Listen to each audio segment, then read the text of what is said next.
श्यामत रामचंद्र की जय। पवन सुत हनुमान की जय। दोहा 209 बालकांड। सभी के लिए जय सिया राम। आयुध सर्व समर्प के प्रभु निज आश्रम आन, कंद मूल फल भोजन दीन भगत हित जान। सियापति रामचंद्र की जय। पवन सुत हनुमान की जय। सब अस्त्र शस्त्र समर्पण करके मुनि प्रभु श्री राम जी को अपने आश्रम में ले आए और उन्हें परम हित जानकर भक्ति पूर्वक कंद मूल और फल का भोजन कराया।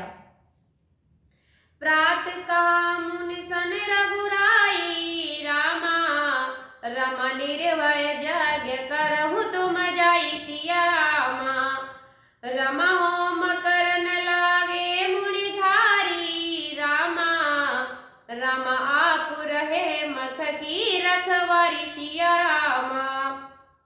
सवेरे श्री रघुनाथ जी ने मुनि से कहा, आप जाकर निडर होकर यज्ञ कीजिए।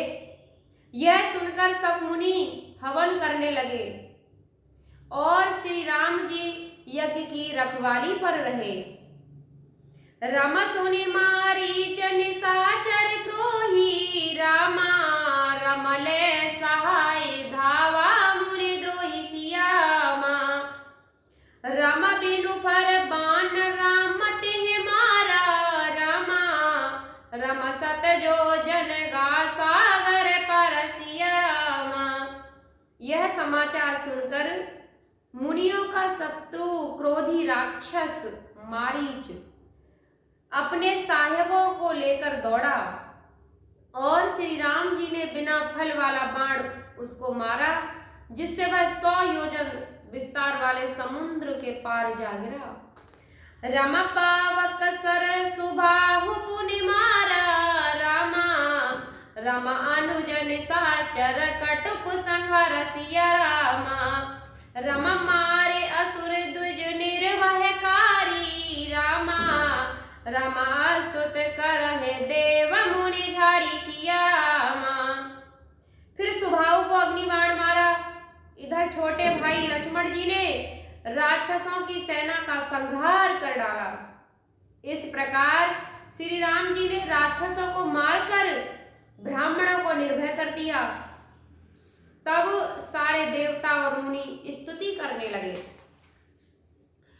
रमत ताहे पुण्य कछुक दिवस रघुराया, रामा रम रहे कीन विप्रन पर दाया। सिया रामा रम भगत हेतु बहु कथा पुराना, रामा रम कहे विप्र जदप प्रभु जन। सिया रामा। श्री रघुनाथ जी ने वहां कुछ दिन और रहकर ब्राह्मणों पर दया की। भक्ति के कारण ब्राह्मणों ने उन्हें पुराणों की बहुत सी कथाएं कहीं, यद्यपि प्रभु यह सब जानते थे। रम तव मुनि सादर कहा बुझाई, रामा रम चरित एक प्रभु देख जाई। सिया रामा रमा धनुष यज्ञ सुनि रघुकुल नाथा, रामा रमा हरस चले मुनिवर के साथ। सिया रामा। तदंतर मुनि ने आदर पूर्वक समझाकर कहा, हे प्रभु चलकर एक चरित्र देखिए। रघुकुल के स्वामी श्री रामचंद्र जी ने यज्ञ धनुष की बात सुनकर मुनि श्रेष्ठ विश्वामित्र जी के साथ प्रसन्न होकर चले। रमा आश्रम एक दीख मघ माही, रामा रम खग मृग जीव जंतु तहि नाही। सिया रामा रम पूछा मुनि शिला प्रभु देखी, रामा रम सकल कथा मुनि कहा विशेषी। सिया रामा। मार्ग में एक आश्रम दिखाई पड़ा। वहां पशु पक्षी कोई भी जीव जंतु नहीं था।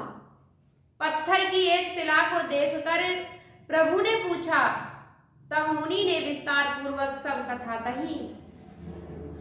गौतम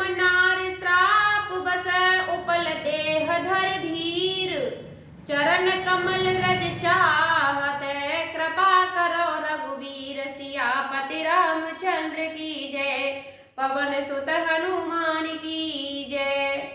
गौतम मुनि की स्त्री अहिल्या श्रापवश पत्थर की देह धारण किए बड़े धीरज से आपके चरण कमलों की धूल चाहती है। हे रघुवीर, इस पर आप कृपा कीजिए। छंद। परसत पद पावन, शोक न सावन, प्रकट भई तप पुंज सही, देखत रघुनायक जन सुखदायक, सनमुख होय कर जोर रही, अत प्रेम अधीरा पुलक शरीरा, मुख नहीं आवै बचन कही, अतिशय बड़ भागी चरण लागी, जुगल नयन जल धरा वही। श्री राम जी के पवित्र और शोक को नाश करने वाले चरणों का स्पर्श पाते ही सचमुच वह तपो मूर्ति अहिल्या प्रकट हो गई। भक्तों को सुख देने वाले श्री रघुनाथ जी को देखकर वह हाथ जोड़कर सामने खड़ी रह गई। अत्यंत प्रेम के कारण वह अधीर हो गई, उसका शरीर पुलकित हो उठा। मुख से वचन कहने में नहीं आते थे। वह अत्यंत बड़भागिनी अहिल्या प्रभु के चरणों से लिपट गई और उनके दोनों नेत्रों से जल, प्रेम और आनंद के आंसुओं की धारा बहने लगी। छंद। धीरज मन कीन प्रभु कह चीना, रघुपति कृपा भगत पाई, अति निर्मल वाणी अस्तुत ठानी, ज्ञान गम्य जगुराई, मैं नारे अपावन प्रभु जग पावन, रावण रिपुजन सुखदाई, राजीव बिलोचन भव भय मोचन, पाहि पाहि सर नाहि आई। फिर उसने मन में धीरज धरकर प्रभु को पहचाना और श्री रघुनाथ जी की कृपा से भक्ति प्राप्त की। तब अत्यंत निर्मल वाणी से उसने इस प्रकार स्तुति की। हे ज्ञान से जानने योग्य श्री रघुनाथ जी, आपकी जय हो। मैं सहज ही अपवित्र स्त्री हूँ और हे प्रभु, आप जगत को पवित्र करने वाले, भक्तों को सुख देने वाले और रावण के शत्रु हैं। हे कमल नयन, हे संसार जन्म मृत्यु के भय से छुड़ाने वाले, मैं आपकी शरण आई हूँ, मेरी रक्षा कीजिए, मेरी रक्षा कीजिए। छंद। मुनि श्राप जो दीना, अति भल कीना, परम अनुग्रह में माना, देखऊं बूरे लोचन हर भव मोचन, यह लांब शंकर जाना, बिनती प्रभु मोरी मैं मति भोरी, नाथन मांगऊं वर आना, पद कमल परागर से अनुराग, मम मन मधुप करे पाना। मुनि ने जो मुझे शाप दिया सो बहुत ही अच्छा किया।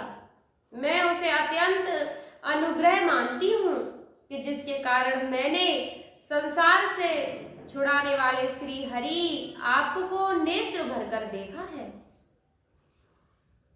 कि जिसके कारण इसी देखा है, इसी से आपके दर्शन को शंकर जी सबसे बड़ा लाभ समझते हैं। हे प्रभु, मैं बुद्धि की बड़ी भोली हूँ, मेरी एक विनती है, हे नाथ, मैं और कोई वर नहीं मांगती, केवल यही चाहती हूँ कि मेरा मन रूपी भौरा आपके चरण कमलों की रज के प्रेम रूपी रस का सदा पान करता रहे। जय पद सुर सरता परम पुनीता, प्रगट भई शिव शीस धरी, सोय पद पंकज जेह पूजत, अज मम सिर धरऊ कृपाल हरि, अह भांत सिधारी गौतम नारी, बारी बार हर चरणन परी, जो अति मन भावा सो वर पावा, गे पति लोक आनंद भरी। जिन चरणों से परम पवित्र देव नंदी गंगा जी प्रकट हुई, जिन्हें शिवजी ने सिर पर धारण किया और जिन चरण कमलों को ब्रह्मा जी पूजते हैं, कृपालु हरि आपने उन्हीं को मेरे सिर पर रखा है। इस प्रकार स्तुति करती हुई बार बार भगवान के चरणों में गिरकर जो मन को बहुत अच्छा लगा, उसे वर को पाकर गौतम की स्त्री अहिल्या आनंद में भरी हुई पति लोक को चली गई। अस प्रभु दीन बंद हरे कारण रहित दयाल, तुलसीदास सटते हे भजो छाट कपट जंजाल। सियापति रामचंद्र की जय, पवन सुत हनुमान की जय।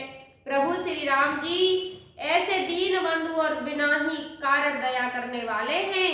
तुलसीदास जी कहते हैं, हे सठ, हे मन, तू कपट जंजाल छोड़कर उन्हीं का भजन कर। बोलो सियापति रामचंद्र की जय, पवन सुत हनुमान की जय। मास पारायण 7वां विश्राम। बोलो सियापति रामचंद्र की जय।